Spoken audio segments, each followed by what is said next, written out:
Prévoir à travailler le fait de sécuriser l'application sous une base de données.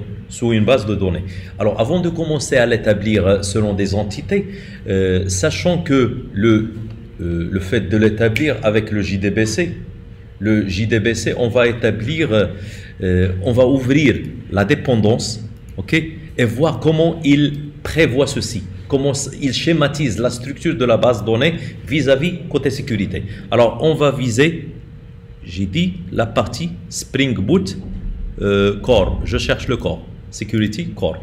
Alors là, vous allez ouvrir Spring Framework Security.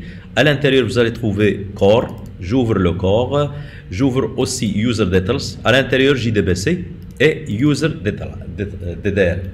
Alors, ceci, ce sont juste des requêtes qui vont permettre de créer ou bien deux tables.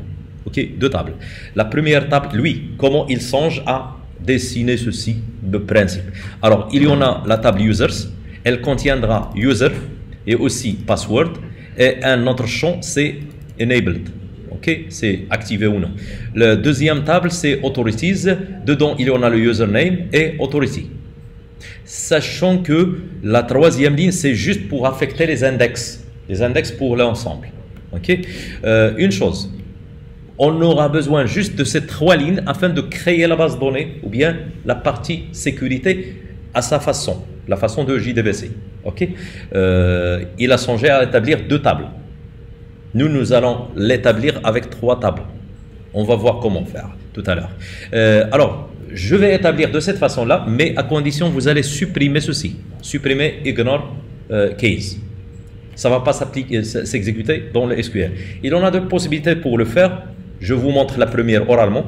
Donc, comment? Vous allez prendre ces trois lignes. Vous allez attaquer votre application. Ça, c'est votre base de données. Okay? Vous allez y aller à SQL. Là, vous allez faire copier-coller de ceci. Là, et l'exécuter. Ça va se créer directement. Les trois tables. Pour nous, je vais vous montrer une autre façon à le faire. Okay? Alors, comment? Premièrement, nous allons clôturer tout ça.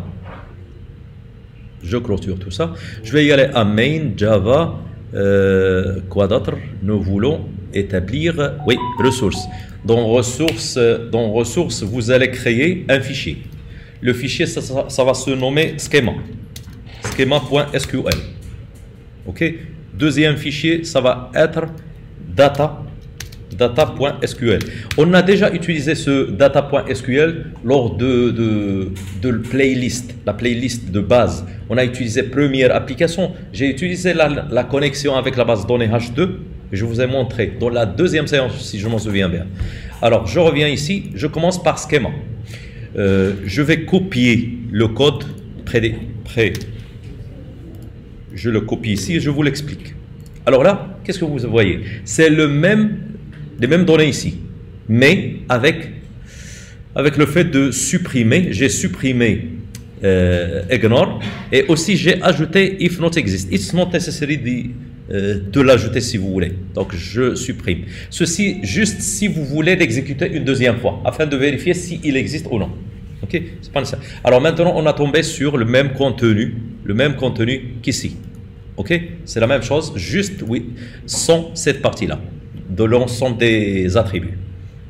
Ok, ceci, elle va permettre de créer les tables, comme je l'ai expliqué. Deuxième fichier, je vais voir data SQL.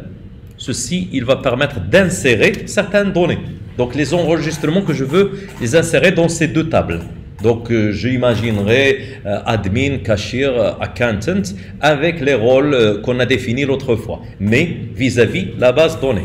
Okay? Jusqu'à maintenant, je n'ai pas encore commencé JDBC via code, mais je vous montre ceci. Alors, comment peut-on insérer tout ça dans la base de données? Si vous l'exécutez, il n'y en aura pas de changement. Ok? Alors, pour moi, qu'est-ce que je vais faire? Je vais y aller au fichier de configuration. Nous allons changer update, puisque update, ça va servir à quoi cette ligne-là? Je l'ai expliqué plusieurs fois. Donc, ça va permettre si je crée des entités, ils vont être créés directement. je crée une entities, elle va être créée directement. C'est-à-dire toujours il y en a un update, une mise à jour de ma base de données. Je n'aurai pas besoin de ça. Ok? Je vais mettre known. Si je vais faire known, ça veut dire quoi? Ne vois pas les entités, mais plutôt cherche-moi schéma, data si ils existent. Ça d'une part. Autre chose, je vais activer cette ligne-là. Cette ligne, elle va faire quoi? Sachant que lors de la création des tables, j'en aurai besoin de quoi? De l'initialisation de l'Hibernate. Il doit être initialisé. C'est elle qui va permettre de l'établir. Et à la fin, cette ligne-là, permettant d'initialiser le SQL, sachant une petite information. Si vous travaillez avec la base données H2, elle sera automatiquement établie à la ligne. Ce n'est pas nécessaire de l'établir. Ça y est. Maintenant, j'aurai la possibilité d'établir l'exécution. Alors, je vais exécuter tout ça. Je vais voir s'il va nous créer les deux tables. Alors, si je reviens ici, c'est ça ma base de données. Je vois qu'il m'a créé Authorities, n'est-ce pas? Il m'a créé les tables avec le remplissage, puisque j'ai établi Data, SQL, c'est-à-dire Insert. OK? Et là aussi, on a cette possibilité, on a inséré ceci. Maintenant, est-ce qu'il y en a une autre façon pour insérer les données sans passer par Data? Oui.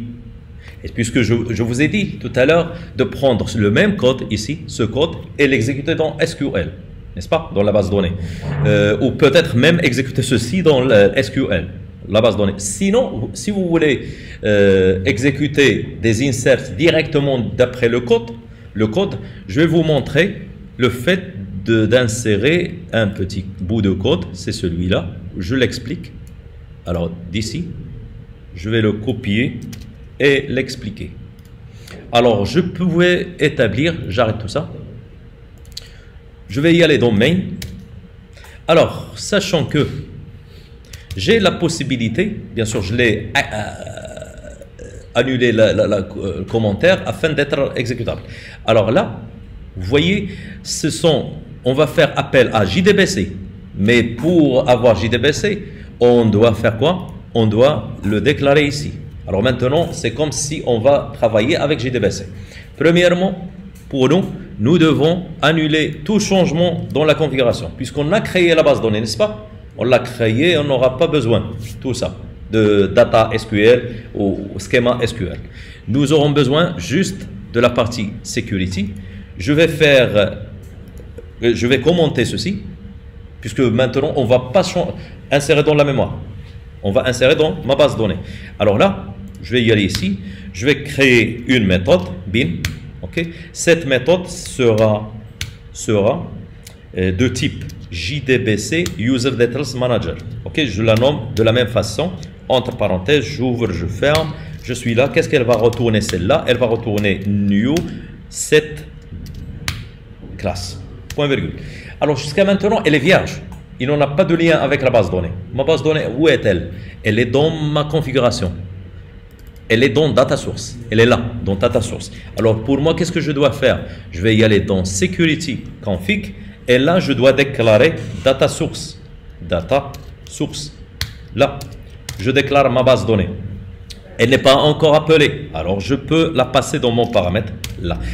Ainsi, maintenant, j'ai une liaison entre mon application et la base de données. Où ça?